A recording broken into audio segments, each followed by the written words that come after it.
எனக்கு முன்னாடி பேசுறவங்க எல்லாம் தெள்ள தெளிவா எதற்காக இன்னைக்கு இந்த பிறந்தநாள் விழா கொண்டாடிக்கிட்டு இருக்கோன்றத அவங்க பாணியில சொல்லியிருப்பாங்க. ஒரு தலைவனுக்கு ஒருத்தருக்கு பிறந்தநாள்னா கொஞ்சம் பிரபலமானவர்னா அந்த தெருவில் இருக்கவங்க கொண்டாடுவாங்க, அல்லது அந்த ஊர்ல பெரிய மனுஷனா இருந்தா அந்த ஊர்ல இருக்கவங்க கொண்டாடுவாங்க. ஆனா நம்ம முதலமைச்சர் அவர்களுக்கு பிறந்தநாள் விழா யார் கொண்டாடுறாங்கன்னா அந்த தெரு அல்ல, அந்த ஊர் அல்ல, அந்த மாவட்டம் கிடையாது,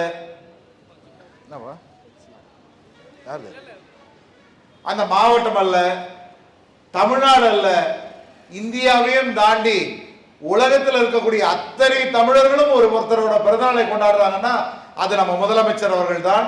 அப்படிப்பட்டவருக்கு தான் இன்னைக்கு பிறந்தநாள் விழா கொண்டாடிட்டு இருக்கோம். பிறந்தநாள் விழான்றது ஒரு சாதாரண விஷயம் கிடையாது. அவர் தனக்கு பிறந்தநாள் விழா கொண்டாடணும்னு யாருக்கும் சொல்லல. ஆனா அவர் செய்திருக்கக்கூடிய அத்தனை தமிழகத்துக்கு ஆற்றிருக்கக்கூடிய பணிகளோட ஒட்டுமொத்தமாக அந்த அர்ப்பணிப்புக்கு தான் இந்த பிறந்தநாள் விழா. என்ன பண்ணிருக்கார் அவரு நீங்க கேட்கலாம். இதுவரைக்கும் தமிழ்நாட்டில் யாரும் சாதிச்சிடாத அளவுக்கு மகளிர் எல்லாம் எந்த இடத்துல இருந்து எங்க செல்ல வேண்டும் என்றாலும் இலவசமாக பேருந்தில் பயணம் பண்ணலான்றது ஒரு அற்புதமான திட்டத்தை, விடியல் பயணம் திட்டத்தை கொடுத்தாரு. அவருக்கு இருந்த பிறந்தநாள் விழா. அது மட்டுமல்ல, படிச்சாதான் வேலைக்கு போக முடியும், படிப்புன்னுதான் ஒரு மனிதனுக்கு காப்பாற்ற முடியும் சொல்லி அந்த படிப்புக்காக இந்தியாவிலே அதிகமான பணத்தை ஒதுக்கீடு செய்து மாணவர்களை, நம்ம மக்களை படிக்க வைக்கிறாரு. அதற்காக இந்த பிறந்தநாள் விழா. அது மட்டுமல்ல, தமிழ் இந்தியாவில் இருக்கக்கூடிய அத்தனை முதலமைச்சரோட பட்டியலையும் எந்த முதலமைச்சர் நம்பர் 1 முதலமைச்சரா இருக்கிறதுக்காக ஒரு போட்டி நடத்திய போது, அதற்கான ஒரு சர்வே நடத்திய பொழுது, அதில் இந்தியாவிலே சிறந்த முதலமைச்சர் யாருன்னு கேட்ட பொழுது அத்தனை பேரும் நம்ம முதலமைச்சருக்கு நம்பர் 1 ஓட்ட போட்டு சிறந்த முதலமைச்சர் தேர்ந்தெடுத்து கொடுத்தாங்களே, அதற்காக அவருக்கு பிறந்தநாள் விழா. அப்படி நம்ம சொல்லிக்கிட்டே போகலாம். ஆனால் எல்லாத்த விட நாம வேலூர்ல இருக்கவங்க கண்டிப்பாக அவருக்கு பிறந்தநாள் விழா கொண்டாடுறதுல மற்றற்ற மகிழ்ச்சி அடையணும். ஏன்னா இன்னைக்கு நீங்க வீட்டில் இருக்கவங்க எல்லாம் குழாவை திறந்தா ஒரு சுத்தமான குடி தண்ணீர் வருது, அதற்கு காரணம் அவர்தான். 10 ஆண்டு காலத்துக்கு முன்னாடி இந்த எங்க அப்பா காட்பாடியோட எம்எல்ஏ துரைமுருகன் அவர்கள், எங்க அப்பா சொல்லுவாங்க, ஒரு காலத்துல வேலூர் மாவட்டத்தில் பொண்ணு கொடுக்கிறோம், பொண்ணு எடுக்கிறோம்னா வறட்சியான பூமி, தண்ணியே இல்லாத பூமி, உப்பு தண்ணி, எங்க போனாலும் உப்பு தண்ணியா இருக்கும், அந்த ஊருக்கு போய் பொண்ணு கொடுக்குறியே, அந்த ஊர்லயே நம்ம பொண்ணை போய் வாழ வைக்க போறோம்னு சொன்ன காலம் உண்டு. ஆனா 72 73 முத்தமிழறிஞர் தலைவர் கலைஞர் அவரை கூட்டிட்டு வந்து உடனடியாக பாலாற்று கூட்டுக்குடிநீர் திட்டம்னு அன்னைக்கு முதலமைச்சரா இருந்த தலைவர் கலைஞரை கூட்டிட்டு வந்து அடிக்கல் நாட்டி அன்னைக்கு வேலூருக்கும் காட்பாடிக்கும் பாலாற்று கூட்டுக்குடிநீர் திட்டத்தை கொண்டாந்து கொடுத்தது எங்க அப்பா திரு துரைமுருகன் அவர்கள். ஆனா அதுக்கப்புறம் என்ன நடந்தது? பாலாத்துல தண்ணி வத்தி போச்சு, மழையே கிடையாது. தண்ணிக்கு என்ன பண்றதுன்னு தவிச்சுக்கிட்டு இருக்கும் பொழுது உடனடியாக அன்னைக்கு உள்ளாட்சித்துறை அமைச்சரா இருந்த இன்னைக்கு இருக்கக்கூடிய முதலமைச்சர் அவர்கள் அவரை நேரில் சந்திச்சு எங்க அப்பா உரிமையாக சொன்னார், தம்பி ஸ்டாலின் அவர்களே, நீங்க என்ன பண்ணுவீங்களா ஏது பண்ணுவீங்களா எனக்கு தெரியாது, எங்க வேலூருக்கு இந்தியாவுக்கே சுதந்திரம் வாங்கி கொடுத்த பூமி இந்த வேலூர் பூமி, இந்த பூமிக்கு மக்கள் குடிதண்ணீர் இல்லாம இருக்காங்க, போர் போட்டா உப்பு தண்ணியா வருது, அதுக்கு நீ என்ன பண்ணுவ, எப்படியாவது குடிதண்ணீர் கொடுக்கணும்னு சொல்லி கேட்ட பொழுது அண்ணன் தளபதி அவர்கள் முதலமைச்சராக இருக்கக்கூடிய அண்ணன் ஸ்டாலின் ஐயா அவர்கள் உடனே சொன்ன, அண்ணன் வேலூருக்கு எப்படி நான் தண்ணி கொடுக்கறது, தண்ணியை நான் எங்க இருந்து எடுத்துட்டு வர்றது, என்ன ஒகேனக்கல்ல இருந்து எடுத்துட்டு சொல்றீங்களான்னார். எங்க அப்பா சிரிச்சுக்கிட்டே சொன்னாங்க, ஆமா, எப்படி சாத்தியம், ஒகேனக்கல் தர்மபுரி மாவட்டத்தில் இருக்கு, அங்க இருக்க தண்ணி இங்க எப்படி வேலூருக்கு கொண்டு வர முடியாது, ஏன் முடியாது, அங்க இருந்து பைப்பை போட்டு கொண்டு வந்து இந்த வேலூருக்கு தண்ணி தாகத்தை தீர்க்க வேண்டிய பொறுப்பு உன்னுடைய பொறுப்பு, அதற்கான திட்டத்தை நான் கொடுக்கிறேன், நீ அடிக்கல் நாட்ட வேண்டும் என்று சொன்ன உடனே கிட்டத்தட்ட 25,000 கோடி ரூபாய் அந்த காலத்திலே ஒதுக்கி அந்த தண்ணியை கொண்டு வந்து இங்க வேலூருக்கும் காட்பாடிக்கும், ஏன் சோளிங்கர் வரைக்கும் கொண்டு போய் கொடுக்கிறதுக்கான திட்டத்தை காட்பாடியில் அடிக்கல் நாட்டி அந்த தண்ணீரை கொண்டு வந்து கொடுத்த பெருமை நம்ம முதலமைச்சர் ஐயா மு க ஸ்டாலின் அதான் காரணம். அதற்காக இந்த பிறந்தநாள் விழா கொண்டாடிட்டு இருக்கோம். இங்க வயதான மூத்தவர்கள் இருப்பாங்க, கண்டிப்பாக 30 வருஷம் 40 வருஷத்துக்கு முன்னாடி இருந்தவங்க தெரியும் இந்த ஊர்ல எப்படி இருக்கும் தண்ணி. முன்னெல்லாம் கிணறு வெட்டினா வரும், ஆனா அதுக்கப்புறம் போர் போட்டாங்க. 400 அடி 500 அடி போனாலும் தண்ணி கிடையாது. ஆனா இன்னைக்கு அவ்வளவு பேரோட தாகத்தையும் தனித்த முதலமைச்சருக்கு நெஞ்சார்ந்த பிறந்தநாள் விழாவை உரிமையோடு இந்த வேலூர் மண் கொண்டாடி கொண்டிருக்கிறது. அது மட்டுமா, ஒவ்வொரு பகுதிக்கும் செல்லும் பொழுதும் தாய்மார்கள் சொல்றாங்களே, கலைஞர் உரிமை தொகை 1000 ரூபாய் வழங்கியிருக்கார் முதலமைச்சர்னு. இந்தியாவில் முதலாக அந்த உரிமை தொகை கொடுக்கக்கூடிய திட்டத்தை கண்டுபிடித்து அதை மக்களுக்கு வழங்கி கொண்டிருக்கக்கூடிய முதலமைச்சர் இன்னைக்கு பிறந்தநாள் விழா கொண்டாடிட்டு இருக்கோம். எல்லா எதிர்கட்சிக்காரங்க எல்லாரும் நாங்க சொன்னோம், அண்ணே நிறைய பேருக்கு விடுபட்டு போயிருக்கு, நிறைய பேருக்கு கிடைக்கல, என்ன பண்ணணும்னு சொல்லி கேட்ட பொழுது கொஞ்ச நாள் பொறுத்துட்டு அதுக்கான பதில சொல்றேன்னு முதலமைச்சர் சொன்னார். உடனடியாக என்ன செய்ய போறாரு போது அண்ணன் கார்த்திகேயன் உள்ளிட்ட அனைவரும் காத்துக்கிட்டு இருந்தோம். இந்த சட்டமன்ற கூட்டத்தொடர் இப்பதான் நடந்துகிட்டு இருக்கு. இந்த சனிக்கிழமை முடிஞ்சிருக்கு, இன்னும் திங்கள் செவ்வாய் 2 நாள் கூட்டத்தொடர் இருக்கு. அதுல நாங்க கேட்டவங்க அண்ணன் கார்த்திகேயன் எழுந்து கேட்டார். கேட்கும் பொழுது சொன்னாங்க, விடுபட்டவர்களுக்கெல்லாம் எப்போது கொடுப்பீங்கன்னு. இதோ இந்த வருடமே ஜூன் 3ஆம் தேதி முத்தமிழறிஞர் கலைஞர் பிறந்தநாள் அன்றையிலிருந்து மீண்டும் விடுபட்டவர்களுக்கெல்லாம் 1000 ரூபாய் வழங்கக்கூடிய திட்டத்தை அறிமுகம் செய்ய போகிறோம்.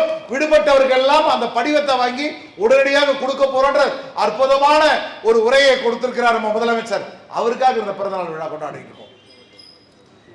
ஆண்டாண்டு காலமாக இதே சத்துவாச்சாரியில பாத்தீங்கன்னா டெய்லி இந்த பிரிட்ஜ் கட்டுறதுக்கு முன்னாடி செத்துக்கிட்டு இருந்தான். சத்துவாச்சாரியோட ஆர்டிஓ ஆபீஸ் கிட்ட போனீங்கன்னா டெய்லி உயிர் பலி வாங்க. அந்த இடத்துல 5 ஆண்டுகளுக்கு முன்பு தேர்தல்ல இதே பகுதியில் முதலமைச்சர் வந்து சொன்னார், நின்னார், நான் கதிரானந்த் அவர்களை இந்த வேலூர் பாராளுமன்ற தேர்தலில் நிறுத்தின உதயசூரியன் சின்னத்தில் அவருக்கு நீங்க ஓட்டு போட வேண்டும்னு கேட்கும்போது அங்க இருக்க மக்கள் சொன்னாங்க, நாங்கள் ஓட்டு போடுறோம், ஆனா எங்களுக்கு அவர் என்ன செய்ய போறான்னு சொன்ன உடனே முதலமைச்சர் பிரச்சார வேன்ல இருந்து சொன்னார், கதிரானந்த் ஜெயித்த ஓராண்டு காலத்திற்குள்ளாகவே இதே சத்துவாச்சாரியில் அடிக்கடி விபத்து ஏற்படக்கூடிய அதுக்கு ஒரு சப்வேவை இந்த கதிரானந்த் தன் கைகளாலே கட்டி கொடுப்பான் என்று சொன்னார். நான் ஜெயிச்சேன். இதுக்கு முன்னாடி எத்தனையோ பேர் எம்பியா வந்தான், ஒருத்தர் கூட அதை எடுத்து நடத்தவில்லை. ஆனா முதலமைச்சர் சொன்ன வாக்குறுதியை காப்பாற்ற வேண்டும் என்ற காரணத்துக்காக எம்பியான ஒரே 1.5 வருஷத்துக்குள்ளாகவே அந்த சப்வேக்கான வேலையை செய்து இன்னைக்கு சப்வே கொண்டாந்து நிறுவனம் செய்து அந்த வழியாக ஒரே ஒரு உயிர் பலி கூட நடக்காம செஞ்சு கொடுத்தது நம்ம முதலமைச்சர். அவருக்கு தான் நம்ம நன்றி சொல்ல வேண்டும். அதுக்காக பிறந்தநாள் விழா கொண்டாடிட்டு இருக்கோம்.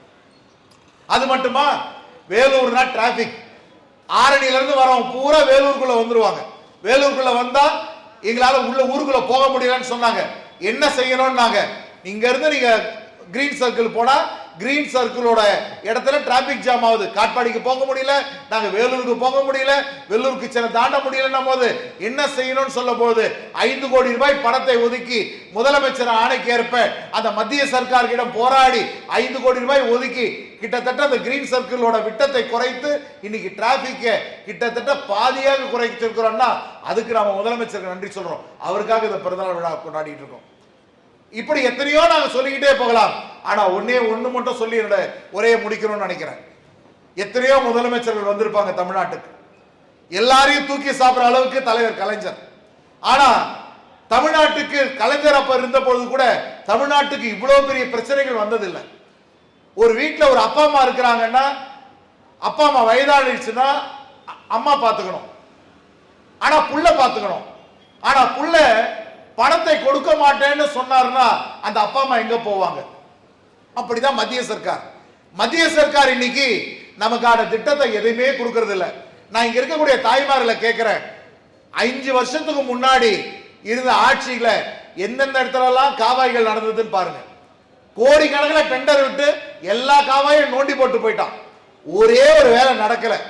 அண்ணன் கார்த்திகேயன் அவர்கள் மீண்டும் எம்எல்ஏ தேர்ந்தெடுக்கப்பட்டு வந்த உடனே ஒவ்வொரு பகுதியிலுமே கால்வாய்கள் எல்லாம் கட்டப்பட்டு எல்லா சாலைகளுமே இன்னைக்கு சிமெண்ட் சாலையா மாறி எல்லா இடத்துக்குமே அந்த பாதாள சாக்கடை திட்டத்தை கொண்டு வந்து ஒவ்வொரு வீட்டுக்கும் குடிநீர் கனெக்ஷன் கொடுத்து ஒவ்வொரு வீட்டுக்கும் கழிவுநீர் கால்வாய் கனெக்ஷன் கொடுத்து அவ்வளவு செய்துட்டு இருக்காரு அண்ணன் கார்த்திகேயன் அவர்கள். எப்படி முடியும்? நம்ம முதலமைச்சர் அவருக்கு கொடுத்திருக்கக்கூடிய தைரியம். 234 எம்எல்ஏக்கள் இருப்பாங்க. ஆனா கார்த்திகேயன் அண்ணன் போய் முதலமைச்சர்கிட்ட போய் நின்னாருன்னா உடனே என்ன கார்த்தின்னு கார்த்தின்னு செல்லமா கூப்பிடுவார் முதலமைச்சர் அவர்கள். கேட்டது எது கேட்டாலும் நடக்கும், என்ன கேட்டாலும் செய்து கொடுப்பார். அவர் கேட்டு இது வரைக்கும் இல்லைன்னு சொன்னதே கிடையாது. நம்ம முதலமைச்சர் சாதாரணமா கேட்பார், என்ன கார்த்தி வேணும்னா ஐயா எனக்கு இது வேணும் அது வேணும், எந்த சிபாரிசுக்கும் போகாம எந்த கேட்டாலும் அத்தனையுமே இந்த வேலூர் சட்டமன்றத்துக்காக மட்டுமே கேட்டு தன்னுடைய காரியத்தை சாதித்துக் கொண்டிருப்பவர் தான் கார்த்திகேயன் அவர்கள். அவர் செய்திருக்கக்கூடிய அத்தனை காரியங்களுமே முதலமைச்சர் கொடுத்தது. ஆகையால தன்மானத்தோடு உரிமையோடு இந்த பிறந்தநாளை முதலமைச்சர் அவர்களுக்கு கொண்டாடி கொண்டிருக்கிறோம். அவர் கேட்டது போல, அண்ணன் கார்த்திகேயன் கேட்டது போல ஒரே ஒரு வேண்டுகோள், இந்த ஆட்சி அற்புதமாக நடைபெற்றுக் கொண்டிருக்கிறது. ஆனா இன்னும் 8-9 மாதத்துக்குள்ள, ஒரு ஆண்டு காலத்துக்குள்ள மீண்டும் சட்டமன்ற தேர்தல் வர இருக்கு. ஒண்ணு மட்டும் சொல்லி முடிக்கிறேன், இன்னொரு முறை திராவிட முன்னேற்ற கழகம் ஆட்சிக்கு வந்தால் மட்டும்தான் கொண்டு வந்து கொடுக்கக்கூடிய அத்தனை திட்டங்களுமே உங்களை வந்து சேரும். அதற்காக நீங்கள் எல்லாம் உதயசூரியன் சின்னத்தில் தவறாமல் வாக்களிக்க வேண்டும். உதயசூரியன் தான் தமிழ்நாட்டின் ஒளி வெளிச்சகமாக இருக்கக்கூடியது. தலைவர் கலைஞர், தலைவர் தளபதி தான் அடுத்த முதலமைச்சராக வர இருக்கிறார். அவருக்கு என்றென்றும் நாம் ஆதரவாக இருக்க வேண்டும் என்று கூறிக்கொண்டு நல்ல வாய்ப்புக்கு நன்றி கூறி விடைபெறுகிறேன். நன்றி, வணக்கம்.